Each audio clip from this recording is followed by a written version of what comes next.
here again. Today I want to talk about my new gong. I've had it for less than 48 hours. And as a part of talking about the gong, I want to talk about how I work with a new gong, how I get to know it. Because I think that's a very important thing. You can't just buy a gong and start playing it.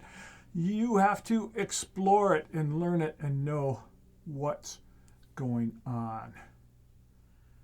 So the first part, I'll talk about the gong itself, explain a few things, and then we'll do some sound exploration with it. So Saturday, I went to the Chicago Drum Show. It's an annual event held usually the third weekend of May. It's a 2-day event, Friday and Saturday. It's mostly vintage drums, cymbals, hardware, and it's mostly just drum collectors and people who buy drums and fix them up, drum stores, music stores, and some of the big companies will often have a booth there. That's a great place to go just to have a hang with people. I get to see a lot of people that I see once a year at the drum show, people that I know in the industry, and that's the one place that I get to see them. So it's always a great hang, and you never know who will be there and who you'll run into. It's a lot of fun.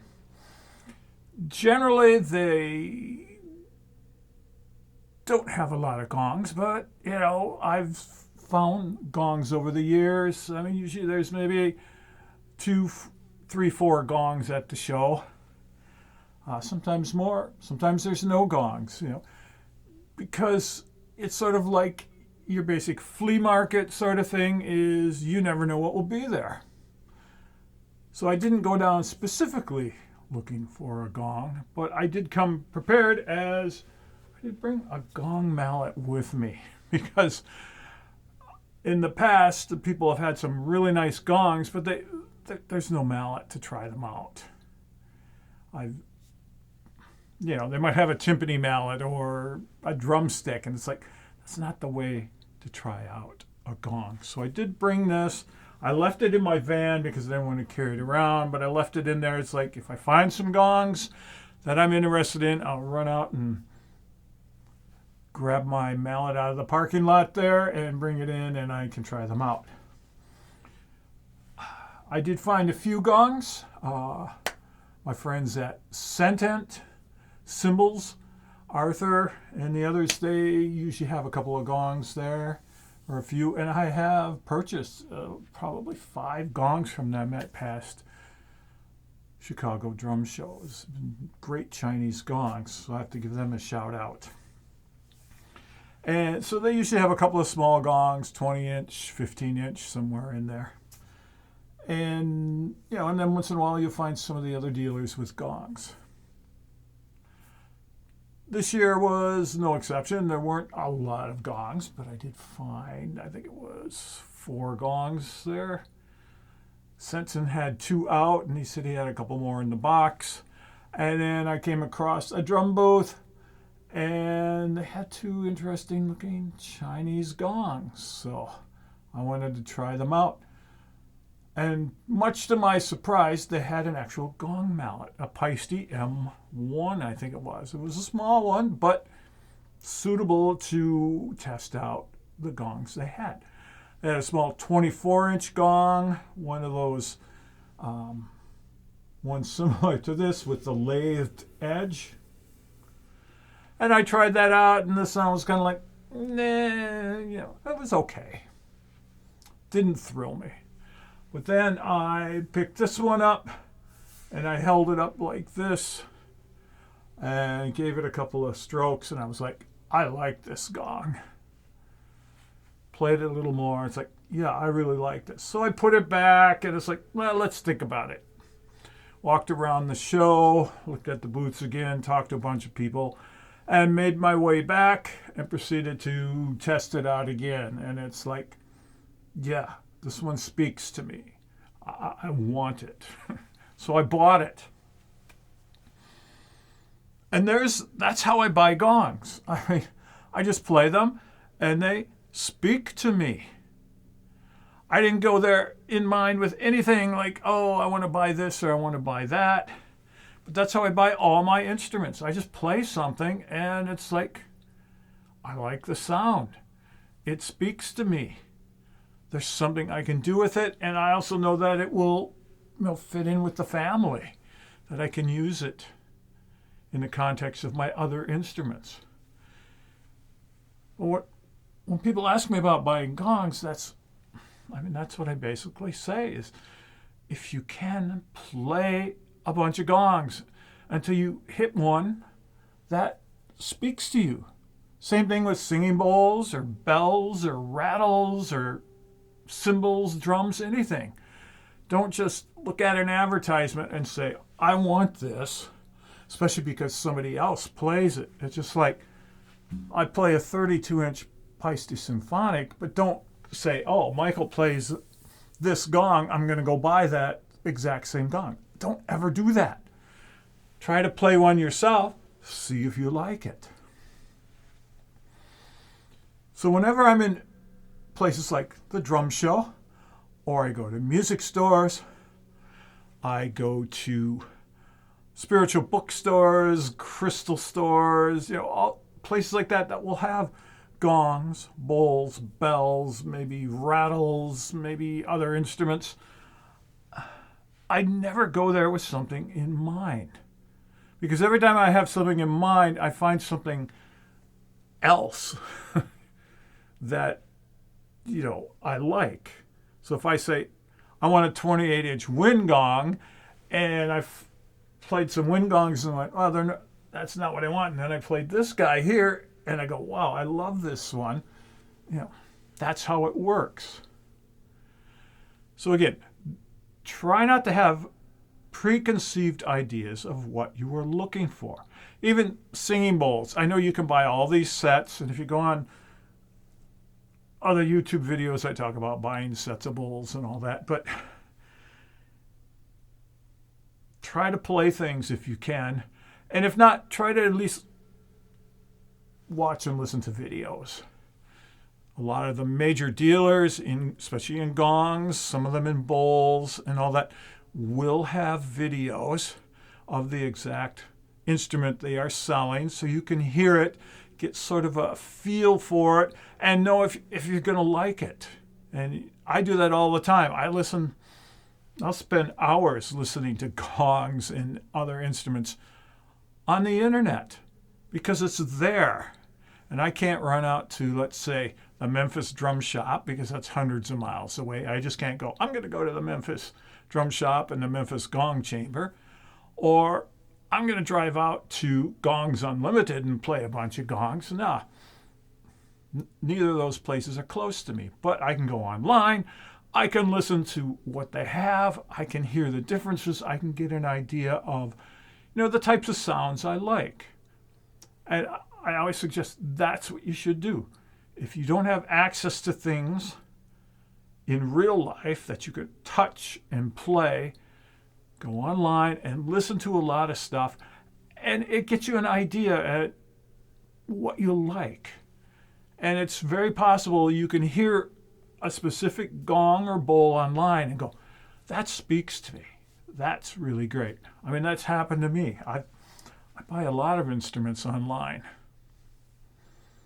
Sometimes you're taking a chance, but, with my experience, I kind of know what's going on. So it helps in that sort of way because I've had so much experience playing thousands of instruments, and I can understand what things are like over the internet.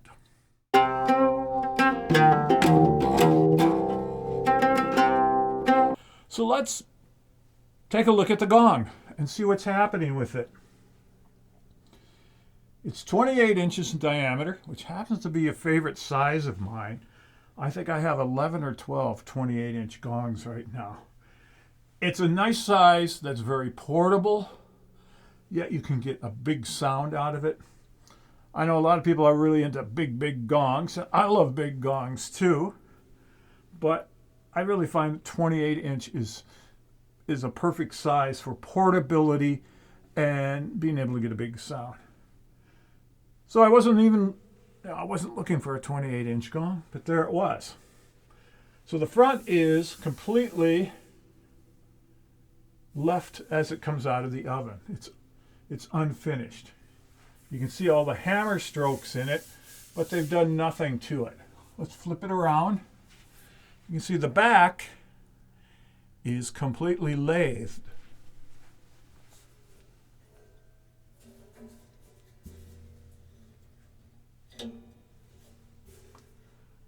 Now, this is what I would tend to call a heavy wind gong myself. There's no brand on this. I don't know who made it, which Chinese factory. There's no designations, there's no stamps, there's no logos, labels, anything. And again, buying gongs, I don't care. It doesn't matter. It doesn't have to say anything on it, because what attracted me to it and made me buy it was the sound. Not any sort of logo or any sort of designation. So anyway, I would call this sort of a heavy wind gong. It's very thick. It's about 3 millimeters thick, a little over 3 millimeters. It's fairly heavy. It's, I think, about 15.5 pounds. But let's take a look here. Here's a typical wind gong, lathed on the front and lathed on the back. So when they come out of the oven, Chinese gongs, they come out of the oven, out of the fire, this is how they look. They look all crusty and motley and dark. Now on a typical chow gong, they just lathe this part here, so you have the black circle in the center and you have the dark edge, which again is the actual crust of the metal. So in this type of gong, they are not shaving off any of the metal. They do the back, like on this one, and they leave the front alone. So you end up with a thicker gong because you're not shaving off metal and thinning it out. So a wind gong tends to be windy and crashy, and where something like this is going to be a more solid sound. So even this small wind gong here,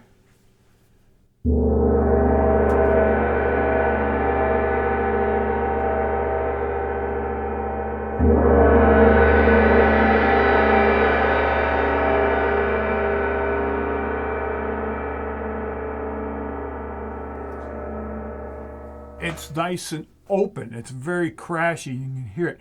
Whoosh, whoosh, that sort of a sound. This is a much more solid gong. And what I've been doing is just coming down here, taking all my different mallets and trying it and see which mallets tend to activate it the best, what type of sounds I get with the different mallets, just trying to hone in on things. So let me give you a really good tip for when you buy a new gong. Take your new gong, put it on a stand, and put it in a conspicuous place in your house, your studio, wherever. So that every time you walk by, you have an opportunity to play it. I have it here in my studio, but I pass through here a lot. And lately, I've been doing a lot of work in the other side in my production studio, where I have my computer, my monitors, and all my controllers. That's where I edit these videos. But I will be in there working on a project. Currently, I've been working on the recording videos for the Foundation series. And I'll take a break. I'll walk over here. I'll pick up a mallet. I'll play the gong a few times, listen to it, and I'll go back to work. Or other times I might be walking through the studio to get to another room down here. And like, yeah, I'll go. And I'll just, again, play the gong for a few strokes, a few minutes, however long I'm inclined to do it. But do that throughout your day. Just keep playing it. I'm not saying you have to come to your gong and play for an hour or two. If you want, that's fine. But just have the opportunity that you can play it and listen to it and then maybe go on with your day. But that sounds in your head and your mind will be processing what you did. And that's what I do whenever I get a new gong. I just keep playing it, little bits here, longer bits there. And it's really just having a conversation, getting to know it. Just like if you meet somebody, you start talking to them and you ask them questions. Where are you from? What is your family like? What do you like to do? Where do you work? Those sort of things. So I come down here and I'm asking this gong questions every time I approach it. And these questions are like, what sort of sound will you give me if I play in the center? What sort of sound if I play on the upper edge or the bottom edge? What if I play way over here? What if I use a smaller mallet, a harder mallet? What sort of sound will I get with a brush? What sort of sound will you yield under a Flumi? Things like that. I'm asking these questions of the gong each time I come through. And then I'm paying attention and processing that and remembering the sort of answers the gong is giving me. So that over time I know if I pick up this mallet and play it in the center with a certain amount of force, I know the sound I will get. And if I think I want a different sound, and I'll use this mallet, and this will give me a completely different sound or a different spread or something. So that when I take this gong out to play a concert or a session or something, I know what it can do. It's an old friend by then. I know. I'm not out there just guessing like what's going to happen when I play. So that's how I approach a new gong. So let's take a look here. I've got this mallet. This is a prototype dragonfly mallet that was gifted to me. It's become one of my favorite mallets. It's really nice. It's fairly hard. It's got a lot of weight to it, but it's also, the padding makes it real soft. It's nice to help bring out just a nice full sound. Now with this gong being fairly heavy, and it's actually fairly stiff too because they didn't lathe it on both sides, I want something that's going to be able to bring out a nice full note in the center.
So I'm listening to it. I'm listening to the tone. I'm feeling it.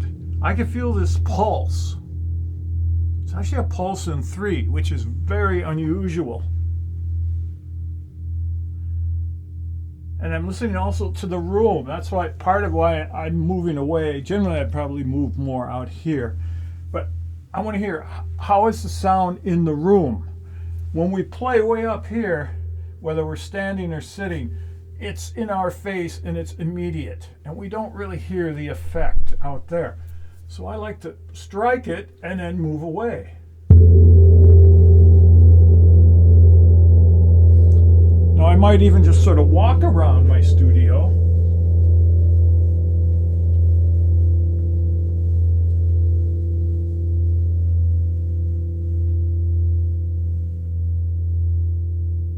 walk around and listen again. How does this react in the air? To me, that's a very important, critical sound. And because I've done so much in this studio, I know how gongs react in here. And I can compare it to how my other gongs sound. And I can understand what this gong is doing. So we'll move to a different spot.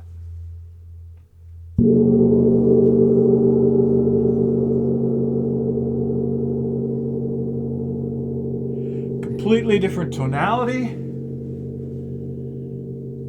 I lost that nice boomy bass, but I gained this nice sort of a mid-tone.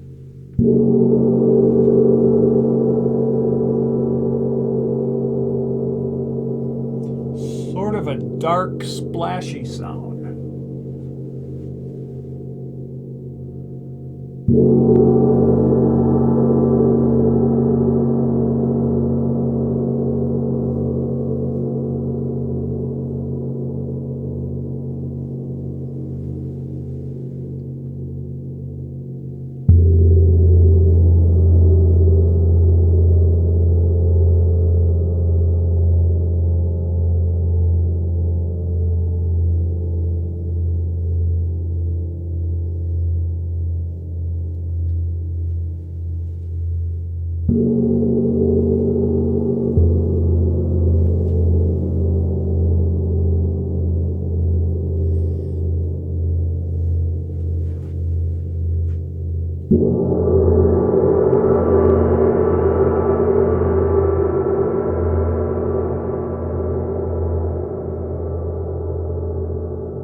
Three completely different tonalities.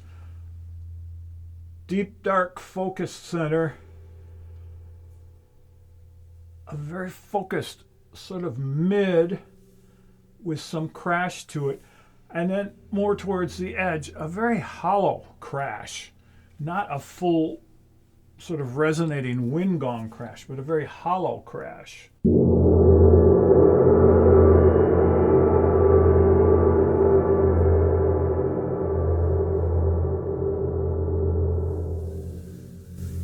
Again, let's compare it to a wind gong. This is about a 22 inch, but right away you can hear a big difference. We get a deep center, but we get all this whoosh, all the wind sound. If I go towards the edge,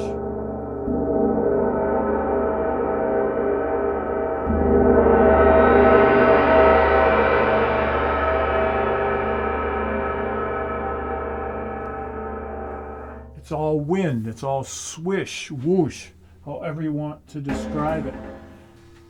So again, by not lathing the front, it's thicker and it's stiffer, so it's a much more controlled sound. Let's try a different mallet now.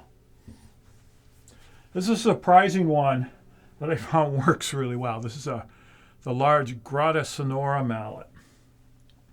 Generally, this tends to work on really thin gongs, and it's what it's designed for.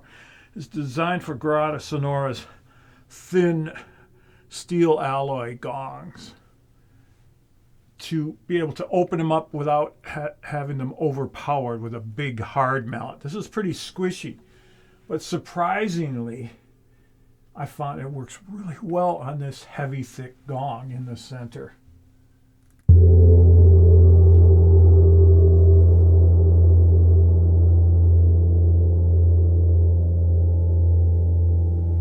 What I like about the sound of this is you get that deep center, but you also get this sort of throaty in there.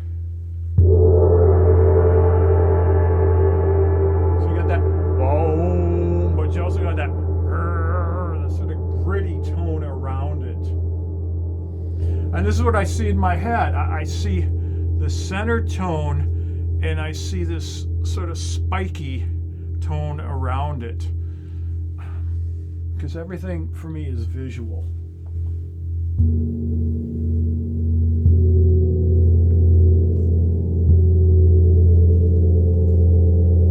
So that works well in the center. You get towards the edge, it's too soft to really get anything going. Let's try a smaller one. This is Deep Space Mallets by John Minks. This is the MB3, which is actually my signature model mallet here. It's a fairly hard head, nice padding on it, and it's light, so it's easy to just get going.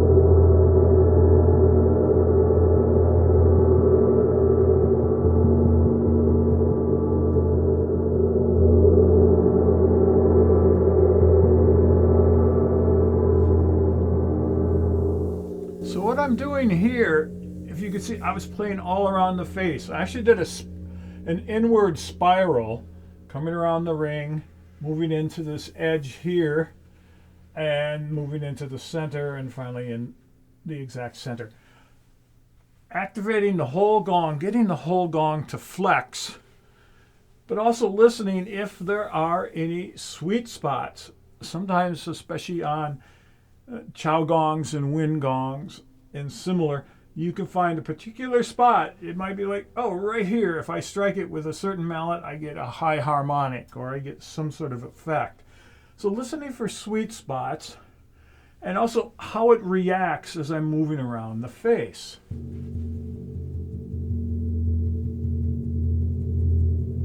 This is, again, a fairly heavy gong. So it takes a bit to get things going, as opposed to like a thinner paiste gong or a traditional fully lathed wind gong.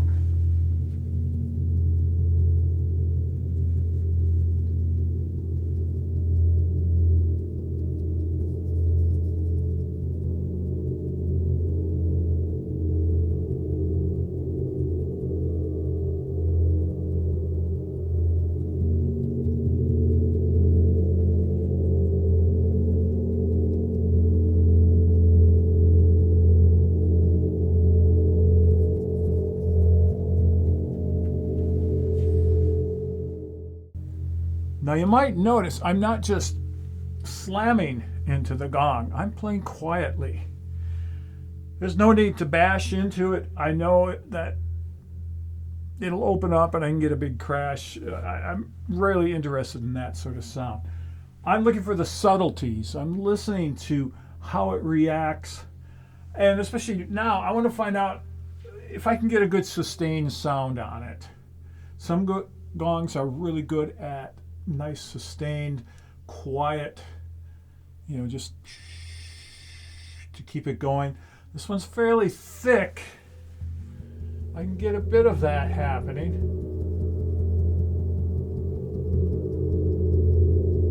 It's very controlled.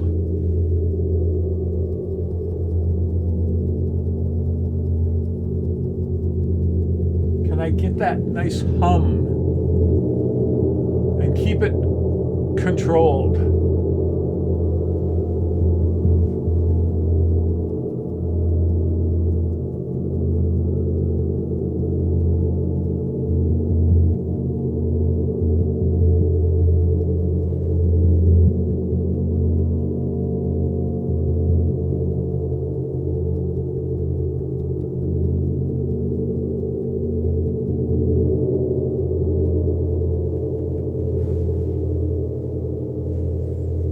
It's nice. It's dark. there's actually a lot of, I was going to say power, but I think it's more presence out of this gong. I can really feel the energy coming off of this. It has a big presence. I don't know if that'll show up in the video, but there's this incredibly strong vibrations coming from it. So I don't have to play it loudly to make it be heard, to make it be present.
So there you go. Kind of condensed what I would do over the next week, really, into 20 minutes or so of playing here. But just going through various mallets and implements. Different marimba mallets, gong mallets, brushes,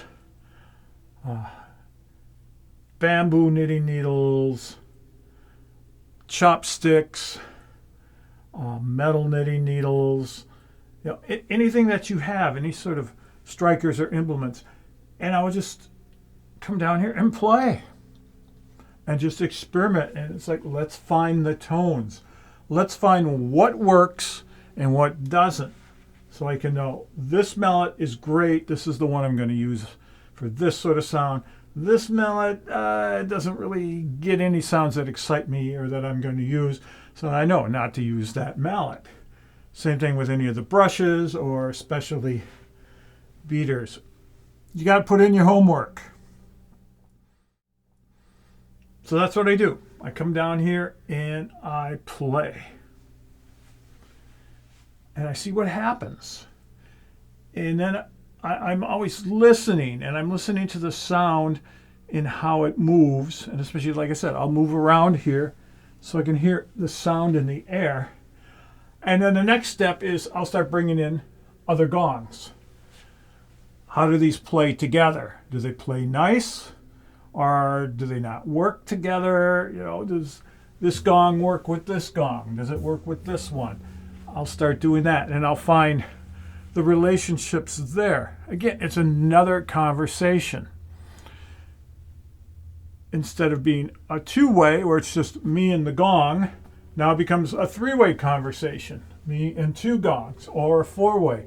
Me and four gongs, or three gongs. So I'm listening to everything as a conversation, and how does it go? It's no different than you're at a restaurant with 1, 2, 3, 4 friends, and you start talking, and the conversation moves around. And how does it interact? How does everybody get along? How do you share things? Do you have common interests that come together? You're talking about sports. You're talking about arts, music. You're talking about work if you work at the same place. It's that same idea, getting a conversation going. So I want to hear how everything works together. I know already from playing that these two together will give me a really quick beat pattern.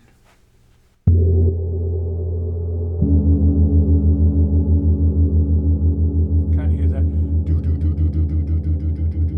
beat pattern there.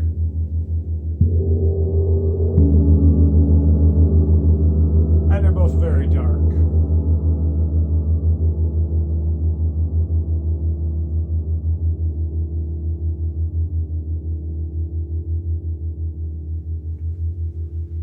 Bring in another gong.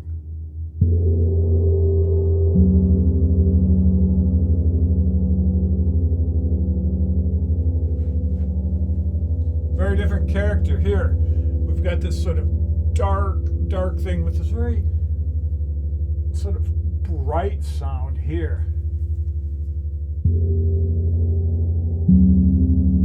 Very harmonious.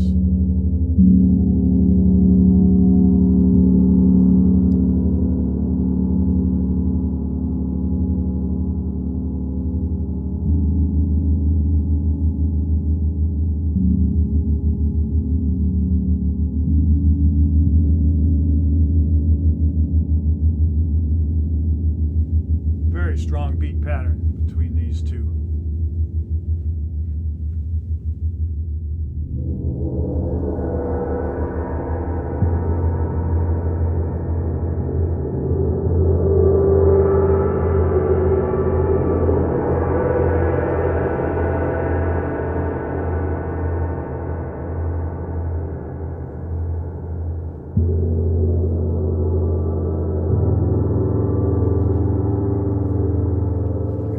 Put this down.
tonality, much more airy, much more focused, that same tonality.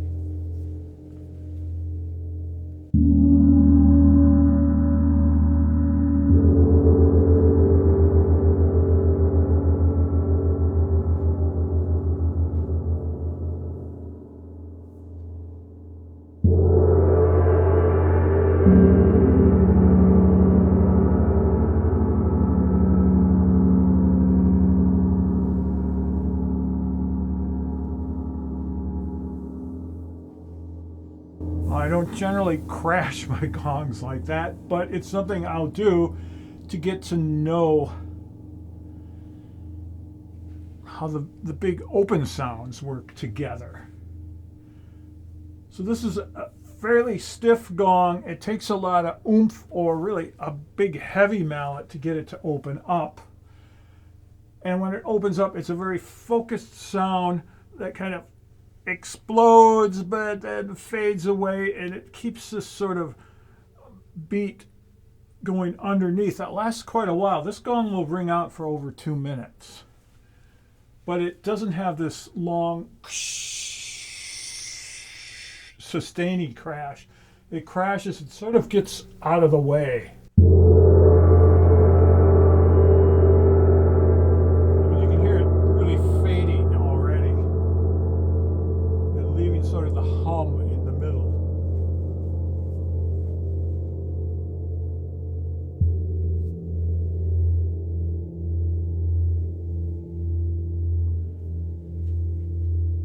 And you can hear this beat, this back within it, which is a 3-note pattern, which is unusual. Most gongs will be a 2-note. They'll be going bong, bong, bong, bong, bong, bong.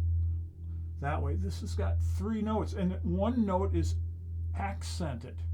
The way I hear it, it's a group of 3 notes, and the second note is accented, like 1, 2, 3, 1, 2, 3, 1, 2, 3. You could hear the accented note on the 1, or you could hear it on the 3. I tend to hear it on the second note.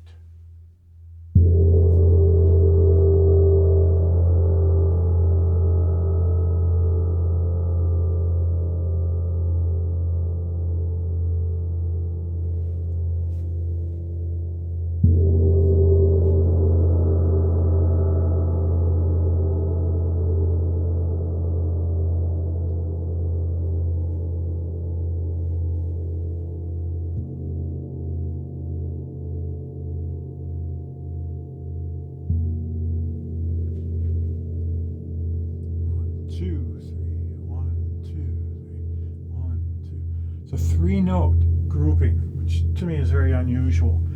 I even had it on my tuner with a spectral graph, and I could see it, a wave of 3 specific notes.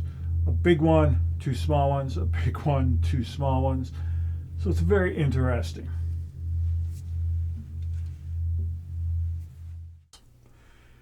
The only thing I did 2 things to this gong right away when I bought it. First is I took out the cord.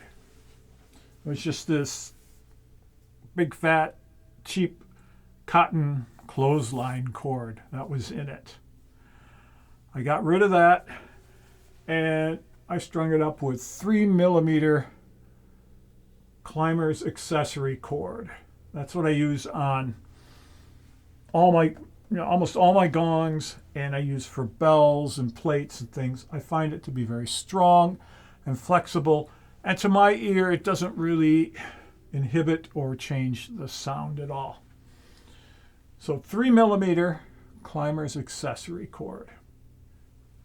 And the second thing I did is, after I took the cord off, I got some dish soap, I got a wet washcloth, and I cleaned the face of this off, because I could feel and I could even see the sort of grime just from the factory.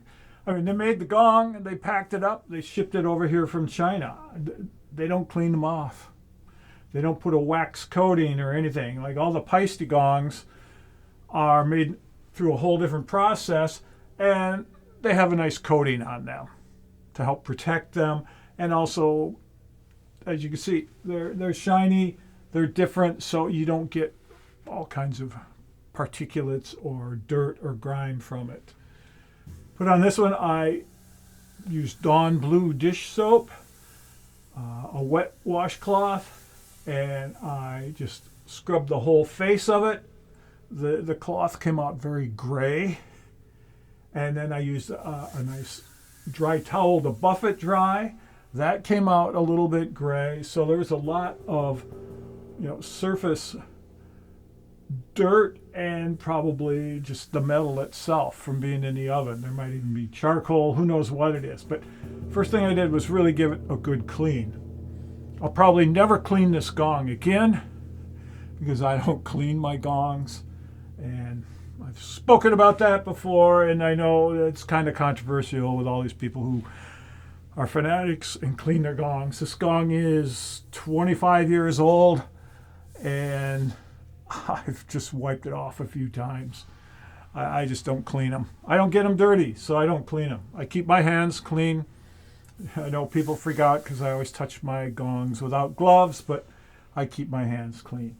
So anyway, clean the face of the gong. I also cleaned the back of it, soap and water, and then installed a new cord. That's all I did to it to prepare it for being used.